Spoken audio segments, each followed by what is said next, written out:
No, tafsir surat Dewi ini terakhir napa? Tabak Dewi kula al-hakumut takasur. Takasur pun rampung saiki surat Al-Adiyat mawon. Jadi ayat-ayat pendek yang sering di napa niku? Sering di maos ketika waktu sholat nggih. Alangkah indahnya, alangkah bagusnya ketika kita sholat dan apa yang kita baca itu kita ngerti, apa yang kita baca, maksud apa yang kita baca, terutama di waktu-waktu sholat. Dan pastinya sering surat-surat pendek-pendek, terutama surat juz amma. Dan banyak di antara umat Islam mereka belum mengetahui apa yang mereka baca ketika waktu sholat saja. Jadi cuma membaca saja, tapi tidak tahu apa yang dia baca. Nanti takutnya nanti menjadi orang-orang yang lalai. Lalai karena apa? Karena yang hanya membaca saja tapi tidak tahu apa yang dia baca. Surat Al-Adiyat surat yang ke-100 ayatnya berjumlah 11 ayat. Saderengipun monggo kula lan panjenengan sami nggih maos sareng-sareng. Monggo bisa satu wahid sanalasa. Bismillahirrahmanirrahim.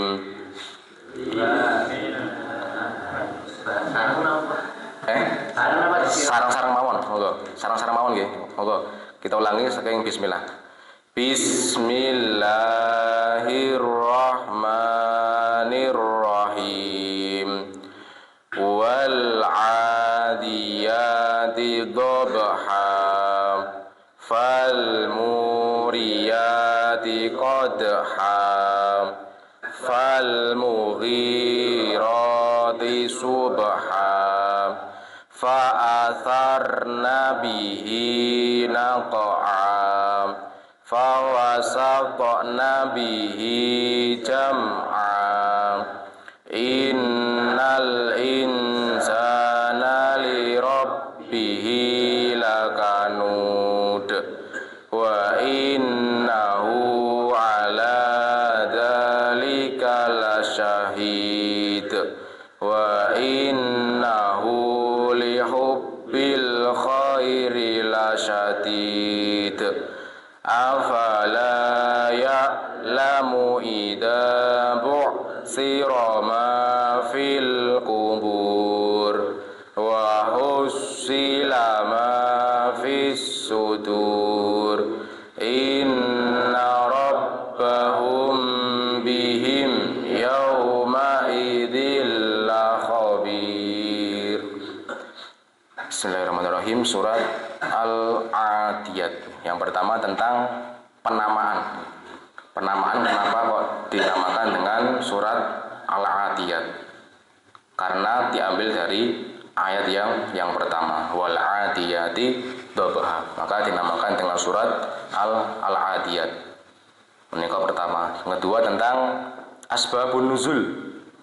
Asbabun nuzul, sebab turun surat Al-Adiyat. Perlu diketahui bahwa tidak semua surat itu mempunyai sebab turun, sababun nuzul. Jadi cuma surat-surat tertentu saja yang mempunyai sebab nuzul.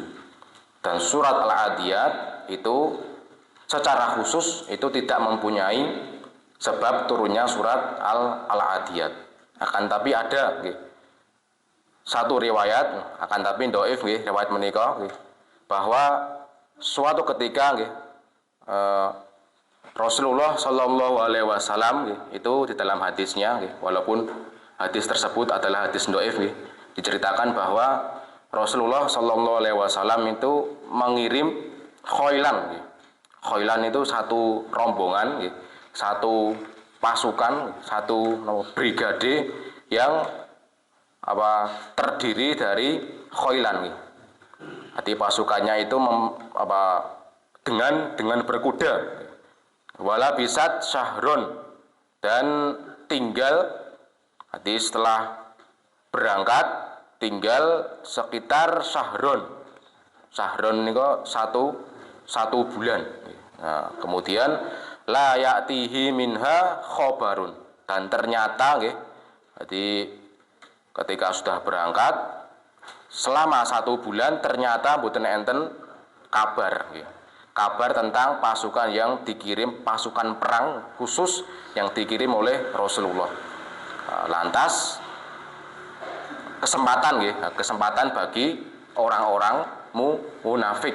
Nah, orang-orang munafik yang berada di Madinah sana, mereka menebar kabar hoak. Karena memang sifatnya orang munafik menika nggih, walaupun lahirnya nampak Islam nggih, lahirnya nampak baik, akan tapi sebenarnya di balik itu ada udang tertanda, ada rahasia. Nanti di balik itu mereka ingin membongkar, ingin memporak-porandakan, ingin merusak imannya para orang-orang yang mereka beriman dan mereka mengikuti para sahabat. Jadi para orang-orang munafik yang dipimpin oleh Abdullah bin Ubay menebar isu bahwa mereka meninggal, mereka kalah, mereka dibunuh oleh musuh-musuh mereka. Lantas turunlah surat Al-Adiyat. Jadi surat Al-Adiyat itu menjelaskan tentang pasukan kuda yang perkasa. Mereka tidak mati, mereka masih hidup. Akan tapi perlu saya tegaskan lagi bahwa ini adalah hadis yang dhaif, tidak ada keterangan tentang jelasnya tersebut. Jadi tentang sebab turunnya surat Al-Adiyat itu tidak ada. Nah, kalau kita ambil pelajaran nggih, berarti Nabi Muhammad SAW itu sering ketika berperang itu beliau mengambil waktu yang tepat. Salah satunya adalah waktu pagi.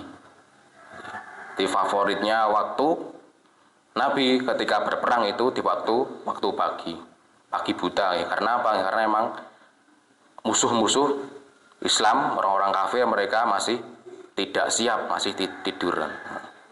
Di Rasulullah mengirim, nanti di surat Al-Adiyat itu ada bahwa mereka itu pasukannya itu di pagi hari, di tengah-tengah sampai di pertengahan musuh-musuh Islam.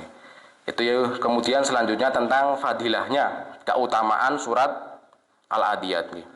Sama dengan sebab turunnya. Jadi kalau sebab turunnya itu tidak semua surat mempunyai sebab nuzul. Begitu juga halnya tentang fadilah, keutamaan. Akan tapi keutamaan khusus kalau keutamaan umum semua Al-Quran ketika dibaca itu mempunyai keutamaan. Jadi likulli harfin, bahwa setiap huruf itu pahalanya 1, kemudian dilipat gandakan menjadi 10. Itu kalau secara umum. Kalau secara khusus surat Al-Adiyat itu tidak mempunyai keutamaan seperti halnya surat-surat lainnya, surat Al-Ikhlas, kemudian Al-Falaq, An-Nas dan lain-lainnya. Walaupun ada sekali lagi itu adalah hadis yang dhaif, diriwayatkan oleh Al-Baidawi bahwa man qara'a surat Al-Adiyat u'tiya minal ajri asra hasanatin bi'adadin man bata fil Musdalifah wa syahida. Jadi orang yang dia itu membaca surat Al-Adiyat itu akan diberi pahala asro hasanatin, di 10 ganjaran 10 kali lipat, semisal setara dengan ganjaran pahala yang diraih, yang didapat oleh orang yang dia itu mabit di Musdalifah. Akan tapi sekali lagi ini adalah hadis dhaif. Jadi tidak ada keutamaan secara khusus tentang surat Al-Adiyat. Selanjutnya bahwa surat Al-Adiyat itu apakah Makkiyah atau Madaniyah. Makiyah menika napa nggih? Dadi Makiyah surat yang turun sebelum Nabi hijrah ke Madinah. Jadi patokannya itu adalah hijrahnya Nabi Muhammad SAW. Seperti halnya tahun Hijriah gitu. Di tahun Hijriah itu juga patokannya hijrahnya Nabi. Di tahun Hijriah hijrahnya Nabi. Begitu juga halnya tentang Makiyah dan Madaniyah. Kalau surat Makiyah itu surat yang turun sebelum hijrahnya Nabi ke Madinah.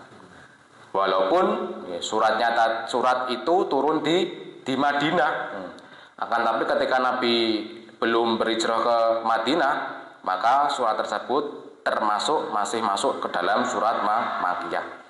Begitu juga Madaniyah. Kalau Madaniyah itu surat yang turun setelah Nabi hijrah ke Madinah. Walaupun surat tersebut turunnya di selain kota Madinah, turunnya di Mekah. Karena sudah hijrahnya Nabi, maka termasuk surat Madaniyah. Ada dua pendapat tentang surat Al-Adiyat. Yang pertama, ada yang mengatakan bahwa surat Al-Adiyat itu termasuk Makiyah. Itu yang dipegang, pendapatnya sahabat Abdullah ibnu Mas'ud. Jadi salah satu sahabat yang termasuk dari as-sabiqunal awwalun, orang yang masuk pertama kali Islam. Jadi salah satunya adalah Abdullah bin Mas'ud, dan beliau mempunyai ilmu yang cukup luas. Walaupun beliau adalah dulunya seorang penggembala kambing saja. Akan tapi karena beliau sering mengiringi Rasulullah, jadi begitu luasnya ilmunya Abdullah bin Mas'ud. Salah satunya adalah ilmu tentang tafsir. Ibnu Mas'ud berpendapat bahwa surat Al-Adiyat itu termasuk surat Makiyah. Yang kedua, ada yang mengatakan bahwa surat Al-Adiyat itu termasuk surat Madaniyah. Ini yang dipegang oleh Ibnu Abbas, Abdullah bin Abbas. Abbas menika pamannya Nabi. Jadi pamannya Nabi bernama Abbas. Beliau masuk Islam ketika di Fathi Mekah, penaklukan kota Mekah. Itulah Abbas, paman Nabi. Paman Nabi itu mempunyai anak yang namanya adalah Abdullah bin Abbas, dan beliau juga mempunyai ilmu yang cukup luas tentang tafsir. Bahkan ada tafsir beliau yang bernama Tafsiru Ibnu Abbas. Jadi, sungguh luasnya ilmu beliau tentang tafsir. Itu tadi tentang Makiyahnya atau Madaniyah. Ada dua pendapat. Walaupun mereka berbeda pendapat, akan tapi mereka tidak saling gontok-gontokan. Itulah betapa indahnya mereka, para ulama-ulama dahulu, ulama-ulama salaf, walaupun mereka itu berbeda pendapat, akan tapi mereka saling menghormati selama pendapat tersebut masih furu', masih cabang.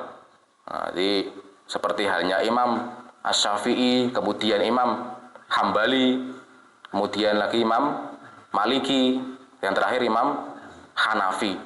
Jadi mereka itu berbeda-beda pendapat, madhab, ada 4 madhab tersebut. Walaupun mereka berbeda pendapat, akan tapi mereka tidak saling menjelek-jelekkan. Mereka bisa menghormati pendapat-pendapat para ulama. Walaupun berbeda pendapat, akan tapi bisa menghormati pendapat tersebut. Berbeda halnya dengan sekarang. Jadi cuma berbeda hal sepele saja mereka gontok-gontokan, sampai tidak mau datang ke masjid lagi, ke majelis ilmu lagi. Di betapa jauhnya perbedaan sekarang dengan dahulu. Kemudian selanjutnya tentang tafsir secara global tentang surat Al-Adiyat. Jadi sebelum kita nanti masuk ke tafsir secara ayat per ayat, di surat Al-Adiyat seluruhnya, itu tafsiran secara globalnya yang pertama adalah bahwa surat Al-Adiyat itu mempunyai 3 kandungan inti. Yang pertama dari ayat yang pertama sampai ayat yang kelima. wal adiyati dhabha fal muriyati qadha fal mughirati subha fa asarna bihi naqa'a fa wasatna bihi jam'a. Kandungan yang pertama dari ayat 1 sampai yang kelima. Kemudian yang kedua nanti dari ayat yang ke-6 sampai ke-8, kemudian yang ketiga itu yang terakhir. Jadi secara global surat Al-Adiyat itu mempunyai tiga kandungan. Yang pertama kita masuk yang pertama dari ayat yang pertama sampai yang kelima. Saderengipun kula terjemahaken riyen nggih. Wal adiyati dhabha. Wa itu demi al adiyati. Jadi ampun salah menafsirkan nggih, ampun salah menerjemahkan wa. Kadang wa itu artinya dan. Akan tapi kalau di dalam surat Al-Adiyat ini artinya bukan dan, akan tapi demi, sumpah. Siapa yang bersumpah? Allah Subhanahu wa taala. Allah bersumpah dengan apa? Al-Adiyati. Al-Adiyat itu adalah yang aslinya asli maknanya itu yang berlari kencang. Walaupun nanti ada dua pendapat, ada yang mengatakan itu kuda, ada yang mengatakan itu unta. Akan tapi nanti yang jumhur ulama, banyak ulama mereka berpendapat bahwa al-adiyat itu adalah kuda yang berlari kencang yang dipakai ketika waktu perang. Al-adiyati yang berlari kencang, dhabha terengah-engah. Jadi suaranya yang terengah-engah. Karena apa? Karena saking kencangnya larinya kuda tadi. Jadi saking larinya kudanya tadi kemudian terengah-engah. Kalau dalam film menika kuda ketika terengah-engah suaranya ngoten niku. Kemudian yang kedua fal muriyati qadha. Dan al-muriyat demi kuda yang memercikkan. Al-muriyat memercikkan qadha api. Bunga api. Karena saling bergesekan tadi. Kaki kuda tadi bergesekan dengan kerikil ataupun benda yang lainnya, kemudian memercikkan apinya. Saking kerasnya larinya kuda. Fal mughirati subha. Dan demi kuda yang menyerang al-mughirat, menyerang dengan tiba-tiba. Lah niki subha pada waktu pagi. Nah, jadi dari sini nih Rasulullah itu mengambil waktu yang favorit, waktu yang tepat untuk menyerang, untuk berjihad itu di waktu pagi buta. Akan tapi juga ada etikanya, etika dalam berjihad, etika dalam perangnya Nabi Muhammad Shallallahu Alaihi Wasallam. Etikanya mereka nopo pertama tidak wairian, tidak semena-mena langsung diperangi, tidak semena-mena langsung bareng-bareng digeruduk. Nah, kan tapi ada etikanya. Yang pertama diberi surat dakwah dulu, didakwai secara halus.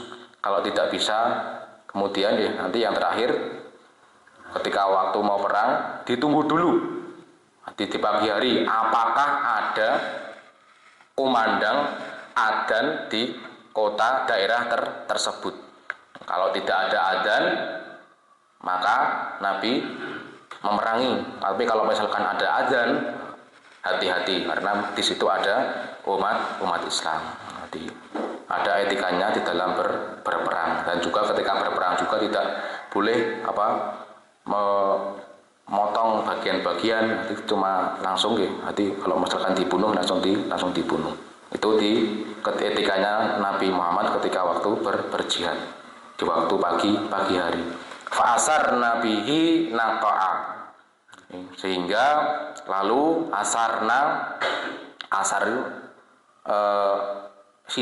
mensisakan atau menerbangkan bihi karena tadi larinya kudanya kencang sekali, naqa'a debu. Yang terakhir yang kelima fawasatna bihi jam'a, lalu wasatna dari kata wastun tengah-tengah. Jadi kuda, jadi brigade kuda, pasukan berkuda itu menerobos pasukan musuhnya itu sampai ke tengah-tengah jamaah di perkumpulan hati musuh orang kafir. Jadi saking beraninya, saking perkasanya umat Islam ketika mereka berperang melawan orang-orang kafir. Kita kenal nanti ada yang namanya Hamzah, paman Nabi, kemudian juga ada yang namanya Khalid bin Walid, Saifullah yang terkenal sebagai pedangnya Allah dan yang lainnya. Jadi betapa beraninya, betapa kokohnya, perkasanya sahabat-sahabat Nabi ketika mereka berperang. Sa'ad bin Abi Waqqas, Amr bin As sampai ke negeri Cina sananya. Subhanallah, betapa kuatnya, kokohnya sahabat-sahabat Nabi ketika mereka sudah diberikan hidayah al-Islam oleh Allah Subhanahu wa taala. Kalau sebelumnya cuma di Mekah saja ketika waktu jahiliyah bodoh, kemudian ketika sudah diberikan hidayah al-Islam mereka sebarkan sampai ke negeri-negeri yang ada di kota timur sana.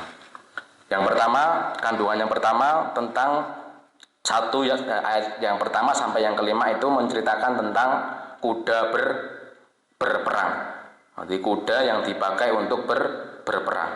Sampai-sampai Allah Subhanahu wa taala ayat yang pertama wal adiyati dhabha. Allah bersumpah dengan kuda. Artinya apa? Artinya segala hal ketika dipakai oleh Allah sebagai sumpahnya, maka barang tersebut itu mulia. Barang tersebut itu mempunyai nilai yang berharga. Kalau dulu wal asr, demi waktu.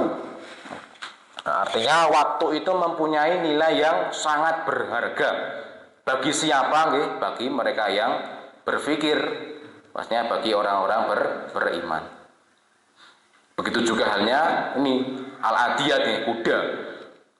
Tidak semua kuda tapi ini kuda yang khusus dipakai untuk berjihad fi sabilillah. Allah bersumpah dengan kuda.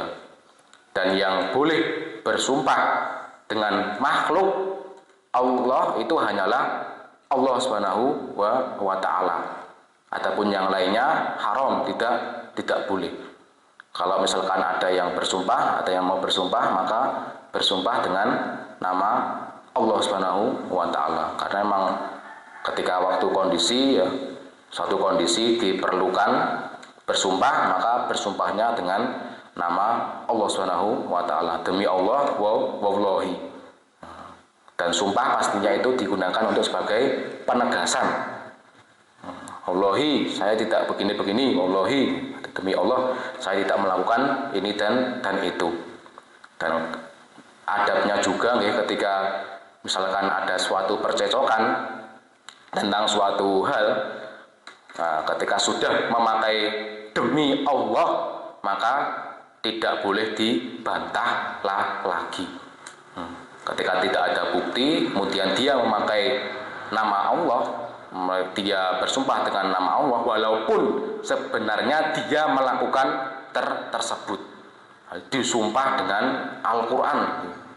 Kalau di sana disumpah dengan Al-Quran, akan tapi mereka lalai dengan apa yang ada disampaikan oleh Allah Subhanahu wa taala di dalam Al-Quran. Bahkan mereka menyelisihi apa yang ada di dalam Al-Quran.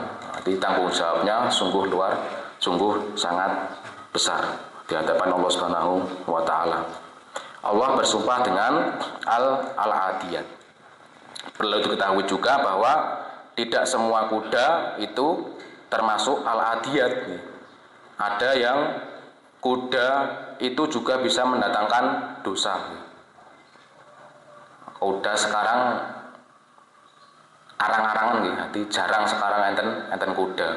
Kalau dulu itu banyak kuda karena tidak ada motor, mobil ataupun yang lain-lainnya. Kalau sekarang kan kuda, motor, mobil ataupun yang lainnya.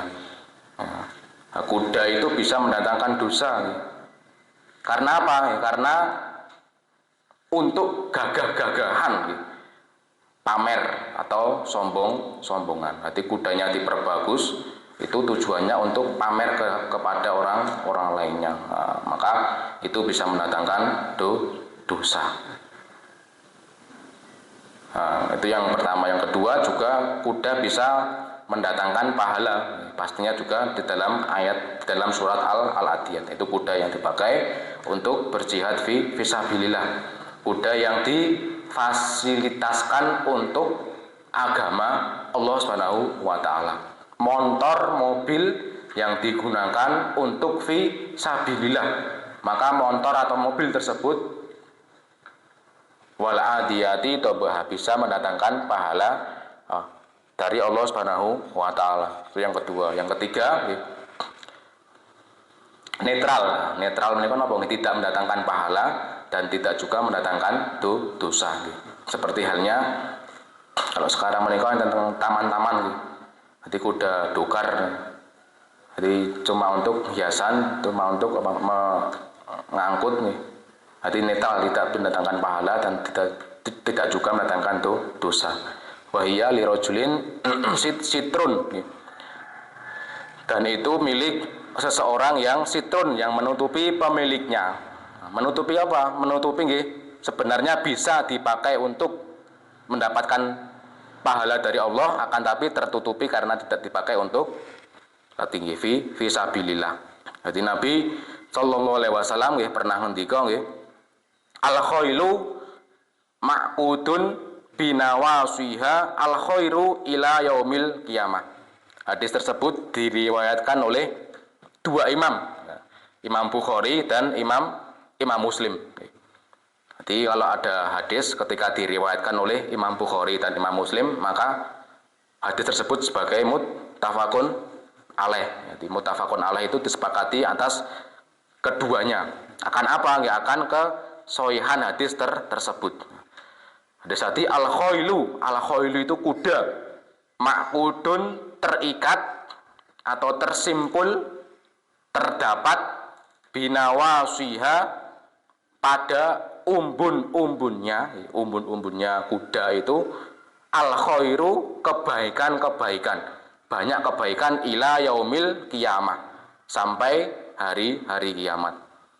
Dan Nabi juga ngendika bahwa nanti ketika di akhir zaman itu yang dipakai ketika berperang itu hanyalah kuda. Kalau yang lainnya tidak bisa dipakai lagi.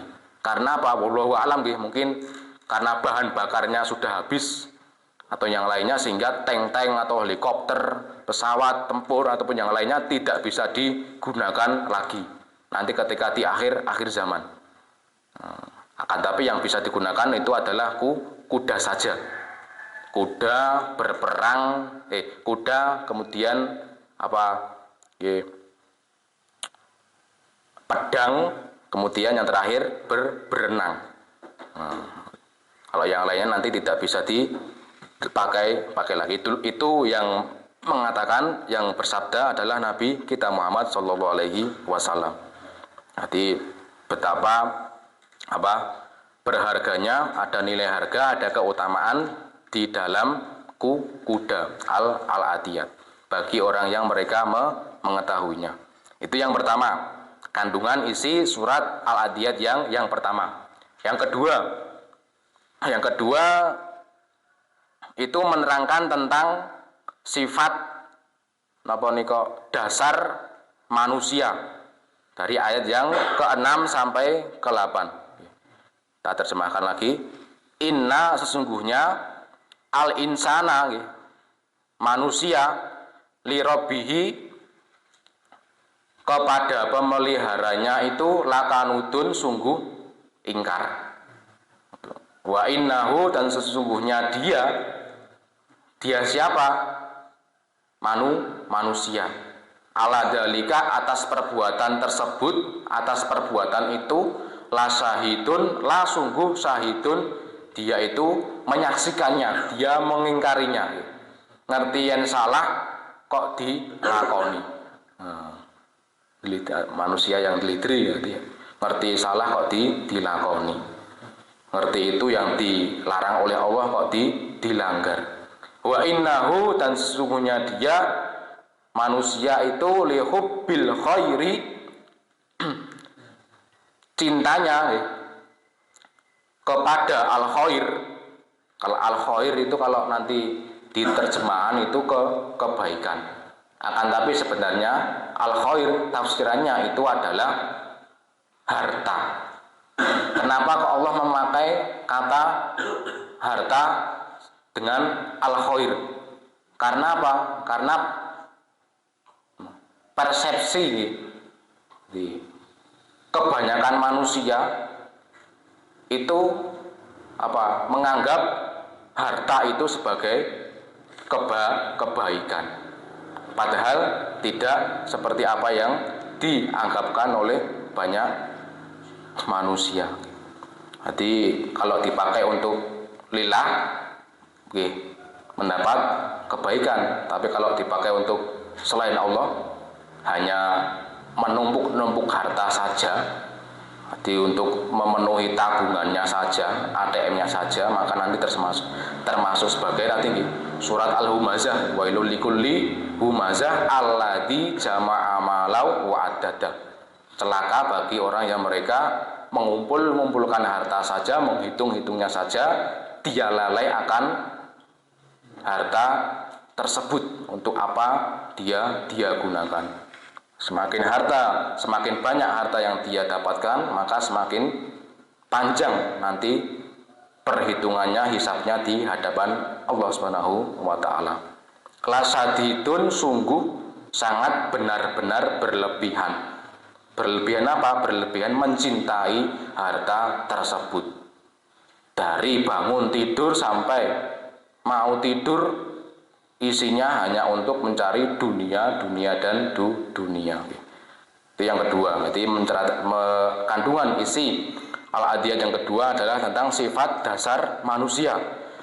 Sifat dasar manusia itu apa? Ini kalau ingkar, suka ingkar, sering ingkar terhadap nikmat Allah Subhanahu wa taala yang diberikan kepadanya. Suka terhadap harta yang dia miliki. Jadi sampai-sampai menuhankan harta, menuhankan pikirannya. Jadi dia dapat harta banyak itu karena hasil keringatnya sendiri, tidak karena Allah Subhanahu wa taala. Padahal itu semuanya adalah rizki yang Allah Subhanahu wa taala yang dia berikan kepadanya. Kalau dia lalai ya nanti termasuk dari istidraj, banyak harta lalai kepada yang memberi harta tersebut, maka termasuk nanti istidraj. Istidraj itu nanti diperbanyak harta tersebut karena dia lalai sampai waktunya Allah wafatkan dia, dan dia nanti akan dipertanggungjawabkan karena dia gunakan tidak karena Allah, nanti balasannya adalah neraka. Apa enggak boleh mencintai harta? Sebenarnya boleh saja mencintai harta, tapi ada rambu-rambunya. Rambu-rambunya ini tidak lalai dari apa yang diwajibkan oleh Allah Subhanahu wa taala, terutama ibadah-ibadah mahdhah. Salat 5 waktu. Banyak ketika bekerja waktu adzan lalai, tidak mempersiapkan untuk mengerjakan sholat. Wa innahu lihubbil khairi lasadidun. Itu yang kedua. Yang ketiga, kandungan isi surat Al-Adiyat itu yang ketiga dari ayat yang ke-9 sampai ke-11 menjelaskan tentang solusinya. Solusi untuk mengatasi sifat buruk dasar manusia. Jadi Allah memberikan obatnya. Setelah menjelaskan penyakitnya, yang pertama Allah bersumpah, maka kemudian isi sumpahnya tadi, jadi sifat dasarnya manusia tersebut buruk, kemudian Allah memberikan solusinya, obatnya. Obatnya apa? Jadi obatnya itu intinya adalah ingat terhadap akhirat. dari ayat yang ke 9 sampai ke 11. Afala, maka tidakkah ya'lamu, dia manusia itu mengetahui, ida apabila bu'siro bangkitkan, apabila dibangkitkan, ma'fil kuburi, apa-apa yang ada di dalam kubur. Jadi nanti Allah Subhanahu wa taala ketika hari kiamat akan dibangkitkan semuanya dari alam kuburnya. Wa husila, dan husila dibongkar. Ma fis suduri, apa yang ada di dalam dada, apa yang ada di dalam hati. Inna, sungguhnya, rabbahum, pemelihara mereka, yaitu manusia, bihim, terhadap mereka, yaitu Allah Subhanahu wa taala, yauma idin, pada hari itu, di pada hari akhir nanti, la khabirun, sungguh banyak kabar. Banyak kabar, tidak ada yang luput sekecil apapun yang dilakukan oleh manusia. Walaupun dia lakukan ketika sembunyi-sembunyi, tidak ada yang mengetahui yang lainnya, akan tapi Allah Subhanahu wa taala mengetahuinya. Salah satunya adalah di dalam hati.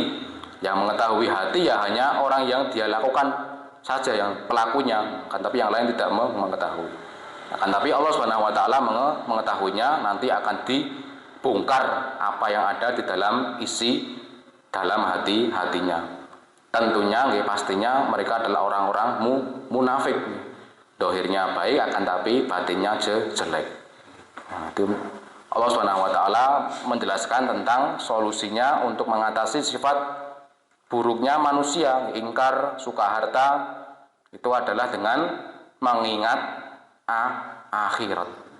Dengan mengingat akhirat, manusia akan sadar bahwa nanti akan ditanyai oleh Allah Subhanahu wa taala, akan dipertanggungjawabkan di sisi Allah Subhanahu wa taala. Dalam hadis, man kana yu'minu billahi wal yaumil akhir falyakul khairan aw liyasmut. Siapa yang dia beriman kepada Allah dan hari akhir, maka hendaklah dia berkata yang baik atau diam. Nah, di sini di sini Nabi ngendika man kana yu'minu billahi wal yaumil akhir. Siapa yang dia beriman kepada Allah dan hari akhir. Kok tidak menggunakan kalau al-imanu antuk minabillahi wa malaikatihi wa kutubi, dan selanjutnya di urutannya iman kepada Allah, billahi wa malaikatihi, kemudian yang kedua malaikat, dan selanjutnya tidak memakai yang lainnya, langsung memakai man kana yu'minu billahi wal yaumil akhir. Siapa yang dia beriman kepada Allah kemudian hari akhir. Karena apa? Karena itu dengan mengingat akhirat manusia akan sadar apa yang Allah Subhanahu wa taala ciptakan di dia. Allah ciptakan dia di dunia ini untuk apa?